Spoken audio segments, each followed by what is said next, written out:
എന്റെ സൗണ്ട് ഇത്തിരി പോയിരിക്കണോണ്ട് ക്ഷമിക്കണം. എന്ത് പറ്റി? ഞാൻ IM ഗെയിം ഷൂട്ട് ചെയ്തതാണ്. IM ഗെയിമിൽ ഒരുപാട് ആക്ഷനും അനർച്ചകളും ഒച്ചയുണ്ടാക്കി എന്റെ സൗണ്ട് പോയി. 2 വർഷമായി അടുപ്പിച്ച് ഞാൻ അന്യഭാഷ സിനിമകളായിട്ടാണ് നാട്ടിൽ വരുന്നതെന്ന് അറിയാം. എന്നാൽ ഇതിനെല്ലാത്തിനും മേക്കപ്പ് ചെയ്തുകൊണ്ട് ഐ തിങ്ക് IM ഗെയിം നിങ്ങളുടെ എല്ലാ പ്രതീക്ഷകളും മീറ്റ് ചെയ്യുന്ന സിനിമയായിരിക്കും, അല്ലെങ്കിൽ എക്സീഡ് ചെയ്യുന്ന സിനിമയായിരിക്കും. അതിനുള്ള എല്ലാ പ്രയത്നങ്ങളും ഞങ്ങൾ ഇടുന്നുണ്ട്. കൊച്ചി തന്നെ almost most of the shoot. ഞാനിപ്പോ കാന്തനെ കുറിച്ച് സംസാരിക്കും. ഇത് എന്റെ കരിയറിൽ തന്നെ എന്റെ ഏറ്റവും അംബിഷ്യസ് ആയിട്ടുള്ള സിനിമയാണ് കാന്ത. ഞാൻ 2019 ഒരു സ്ക്രിപ്റ്റ് ആദ്യമായിട്ട് കേൾക്കുന്നത്. അപ്പൊ 6 കൊല്ലമായിട്ട് ഞങ്ങൾ ഈ സിനിമയായിട്ട് യാത്ര ചെയ്യുന്നതാണ്. ഇതിന്റെ ഈ ഡയറക്ടറിനെ ആദ്യമായിട്ട് കാണാൻ വരുമ്പോഴത്തേക്ക് ഞാൻ ഒരു ഉച്ച സമയത്ത് നരേഷൻ പ്ലാൻ ചെയ്ത് ഇയാളായിട്ട് ഞാൻ മീറ്റ് ചെയ്തു. എനിക്ക് അന്ന് രാത്രി ഒരു ഡിന്നറിന് പോകണ്ടായിരുന്നു. 5 മണിയായി, 6 മണിയായി, 7 മണിയായി, 7:30 മണിയായി. അപ്പൊ ഞാൻ ഒരു സിനിമ എനിക്കൊരു ഡിന്നറിന് പോകുന്നുണ്ട്, ഒരു 10 മിനിറ്റ് കൂടി. അപ്പോൾ സാർ ഒരു 10 മിനിറ്റ് കൂടി, ഒരു 10 മിനിറ്റ് കൂടി ഞാൻ ഫസ്റ്റ് ഹാഫ് തീർക്കണം. അപ്പൊ അത്രയും നീണ്ട ഡീറ്റെയിൽ ആയിട്ടുള്ള നരേറ്റ് ചെയ്ത ഒരു വ്യക്തിയാണ്. അതേപോലെ തന്നെ അടുത്ത സെക്കൻഡ് ഹാഫ് നരേറ്റ് ചെയ്യുമ്പോൾ ഒരു 4-5 മണിക്കൂർ എടുത്തുകൊണ്ട് ഒരു 10 മണിക്കൂർ ഇരുന്ന് കേട്ടിട്ടാണ് ഞാൻ ഇതിന്റെ നരേഷൻ കേൾക്കുന്നത്. അപ്പൊ അത്രയും ഡീറ്റെയിൽ ആയിട്ടുള്ള ഇൻട്രിക്കേറ്റ് ആയിട്ടുള്ള ഡ്രാമ ഉള്ള, ത്രിൽസ് ഉള്ള, റൊമാൻസ് ഉള്ള, കഥയുള്ള ഒരു സിനിമയാണ് കാന്ത. ഇതിനങ്ങനെ ഒരു ഭാഷ പ്രശ്നമായിട്ട് എനിക്ക് തോന്നുന്നില്ല. ഇത് സെറ്റ് ചെയ്തിരിക്കുന്നത് ചെന്നൈയിലായതുകൊണ്ട് ഞങ്ങൾ തമിഴിലാണ് ഈ പടം ഷൂട്ട് ചെയ്തത്. എനിക്ക് തോന്നുന്നു നമ്മുടെ പ്രേക്ഷകർ മലയാളികൾ എല്ലായിടത്തും എപ്പോഴും നല്ല സിനിമകൾ ഏത് ഭാഷയിലാണ് കാണുന്ന പ്രേക്ഷകരാണ് ഞാൻ വിശ്വസിക്കുന്നത്.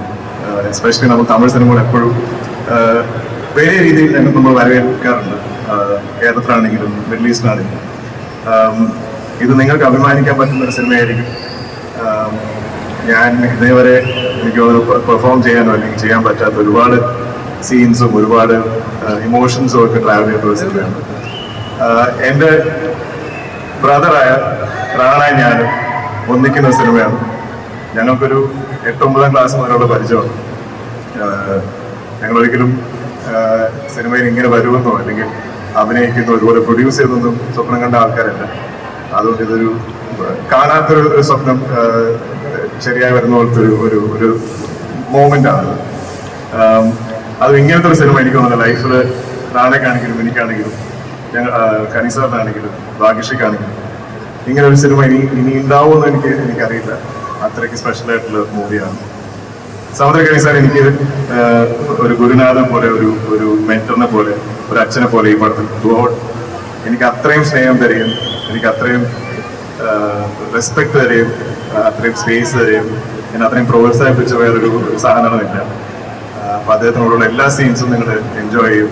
ഇപ്പോഴും അദ്ദേഹത്തിന് വളരെ വളരെ ഇഷ്ടമുള്ള സിനിമയും ഇഷ്ടമുള്ള ഇതിനുശേഷം എനിക്ക് വേറെ സിനിമകളൊന്നും കേട്ടിട്ട് എനിക്ക് ഇഷ്ടപ്പെടുന്നില്ല, വേറെ കഥാപാത്രങ്ങളൊന്നും എനിക്ക് ഇഷ്ടപ്പെടുന്നില്ല, എനിക്ക് കാന്തിൽ നിന്ന് പുറത്തു വരാൻ പറ്റുന്നില്ല എന്ന് പറയുന്നതാണ് കനീസാർ. അപ്പൊ എല്ലാവരും അത്രയ്ക്ക് എനിക്ക് ഇത് പറഞ്ഞാൽ എനിക്ക് വാക്കുകൾ കിട്ടുന്നില്ല. കാരണം അത്രയും ഇറ്റ്സ് ഡിയർ ടു മീ. നിങ്ങൾ ഈ കാണുന്ന ട്രെയിലർ ഒരു 3.5 മിനിറ്റാണ്. ഈ 2.5 മണിക്കൂർ സിനിമയിൽ നിങ്ങൾ വിചാരിക്കാത്ത പോലത്തെ ഡ്രാമയും സീൻസും സീക്വൻസും ഒക്കെ ഉണ്ടാവും. നല്ല മ്യൂസിക്കാണ്. ഇതൊരു സെൽവമണി നമ്മുടെ ഡയറക്ടേഴ്സ് ഒരു വലിയ ഡയറക്ടർ. എനിക്ക് തോന്നുന്നു ഈ ഭാവി സിനിമയിൽ തമിഴിലാണെങ്കിലും ഏത് ഭാഷയിലാണെങ്കിലും ഒരു പേരെടുത്ത ഫിലിം മേക്കറായിട്ട് മാറും. അദ്ദേഹം ഇന്ന് ഇപ്പോഴും പോസ്റ്റ് പ്രൊഡക്ഷനിൽ ബിസിയാണ്. അദ്ദേഹത്തിലൊക്കെ മീറ്റ് ചെയ്യാൻ പറ്റുമായിരുന്നു. അദ്ദേഹത്തിന് മുമ്പത്തെ പ്രോജക്ട് ഹണ്ട് ഫോർ വീരപ്പൻ നെറ്റ്ഫ്ലിക്സിൽ എപ്പോഴും ഉണ്ട്, കണ്ടു നോക്കുക. അത്രയും ഭംഗിയായിട്ട് ഉണ്ടാക്കിയ ഒരു ഡോക്യുമെന്ററി സീരീസാണ് ഇത്. അദ്ദേഹത്തിന് ഫുൾ ലെങ്ത് ഫീച്ചർ ഫിലിമാണ്. ഞങ്ങളിത് ഈ 6 കൊല്ലമായിട്ട് ഇതിന്റെ സ്ക്രിപ്റ്റിങ്ങിലും പിന്നീട് ഒരു 5-6 മാസത്തിന്റെ ഷൂട്ടിലും പിന്നീട് 10 മാസത്തിന്റെ പോസ്റ്റ് പ്രൊഡക്ഷനിലും ഇത്രയും സമയമെടുത്ത് ഇത്രയും എഫേർട്ട് എടുത്ത് ചെയ്തൊരു സിനിമ വേറെ ഉണ്ടാവില്ല. ഇനി എനിക്കത് അഫോർഡും ചെയ്യാൻ പറ്റില്ല. എനിക്ക് തോന്നുന്നു ഇനി ഒരു 6 കൊല്ലം എടുത്താൽ ഞാൻ ഒരു 50 വയസ്സെടുത്താവും ഇങ്ങനെ ഒരു സിനിമയ്ക്ക് വേണ്ടി ഇത്രയും സമയം എടുക്കുക. പക്ഷേ every moment, every second we spent on this film has been absolutely worth it. Bhagyashree Borse ഇന്ന് തെലുങ്കിലും തമിഴിലൊക്കെ എല്ലാവരും അറിയപ്പെടുന്ന ഒരു ആർട്ടിസ്റ്റാണ്.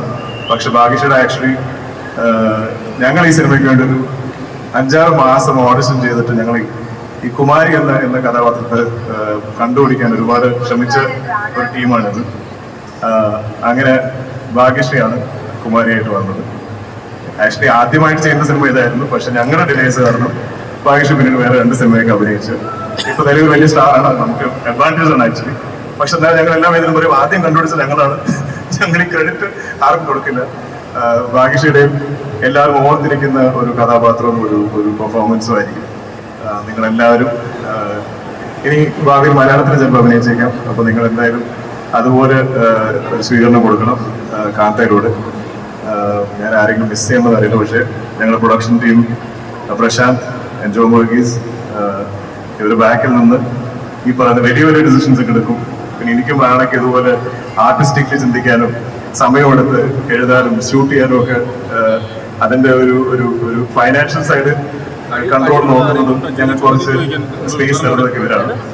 അതുകൊണ്ട് ഈ പടം ഹിറ്റാക്കി എടുക്കുമ്പോൾ ഇപ്പൊ അവരത്ര പ്രശ്നമാണ്. അവിടെ എല്ലാവരും പ്ലീസ് എല്ലാവരും പോയി സിനിമ കാണണം. ഇത്